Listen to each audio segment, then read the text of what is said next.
Hello and welcome back to the Coking.com channel. I'm Evan Hyde, your host, and I'm here with Donald Polaczyk on the shop floor at United Valve in Houston.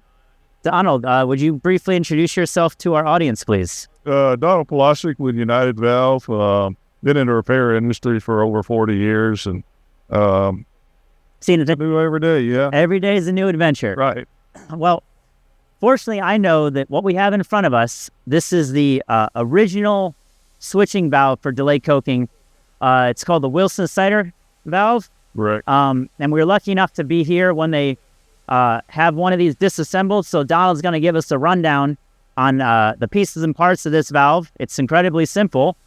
But I like to point out to people that the development of this valve, I think, was in the 40s. So it even predates both of us a little bit. So Donald, can you describe to everybody what are the two parts of this valve that we have here? The two main parts of the valve are the body, Yep. with the tapered seat in the body, and the plug. Plug is one piece shaft, so it gives you a little more concern when you're lining it up. Okay. The basic principle is the plug lowers out of the seat. In this case, it's inverted. Yep. Lowers out of the seat to let the contact stop and actually resid flow through there, and then it rotates to the other ports. As you see on this valve, we've got a drum here and a drum here, which is a little There's something missing here. yeah, there's a bypass on most of the units. So this valve does not have a bypass. All right. So So it's a two drum coker with no way to go to emergency bypass. well, I feel bad for those guys. We certainly like to use the bypass when you need it. I think they probably have a different solution, but I don't know. Okay. Well, for all the coker trivia people out there, bonus points if anybody can tell me in the comments what site this comes from, because this is exceptionally rare.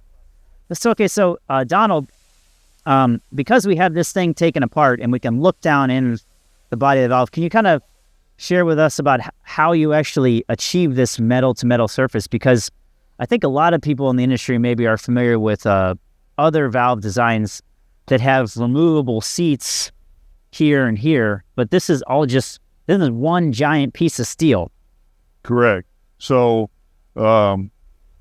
it would start with evaluating it to see if there's any defects that need to be welded on the body seats before we go to grind. But once we get ready to grind, given it's a single piece stem and a rigid body, we have to pay attention to this stem guide area when we're lining it. Okay, sure. That has to be true in this area, as well as the seating surface and the gasket surface. It all has to be lined up exactly perfectly to give the valve its best chance to seal. If you get it off one way or another, you're going to drag on one side, cause some gall, and cause leakage problems. Interesting. So this is the body of the Wilson Snyder valve. This one's all been repaired up. Looks like it's in pretty good shape. The seats have a pretty good finish on there, so this is ready to go. Okay. The next thing that's going to happen to this is that plug's going to get fit in this taper. So this is the plug.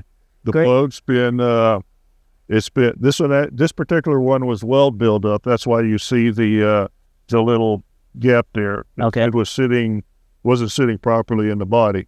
It's been rough ground already. The next step is to put it in the body and use feeler gauges and bluing and get our taper correct. I'd encourage the viewers at home to jump back to one of our other videos where we showed you and explained how these machines work. But this is the actual plug. And like you were saying on the body, the stem actually goes through the body at the Correct. junction. And so this is also a very tight tolerance fit. So there's a very precise metal-to-metal fit up of the plug itself, but then also of the stem. Correct. So it starts with the stem from alignment standpoint, and then once that's aligned, then this gets ground to match where the stem's running. Interesting. Wow. So this is quite an impressive piece of steel here. I can barely wiggle it.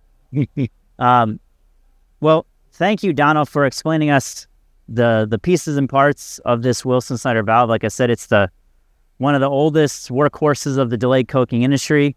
And as you can tell, that people are still using them today. So we want to say thank you to United Valve for giving us the opportunity to see this out and in the open, expanded. So if you happen to have these in one of your sites, now you know what the insides look like.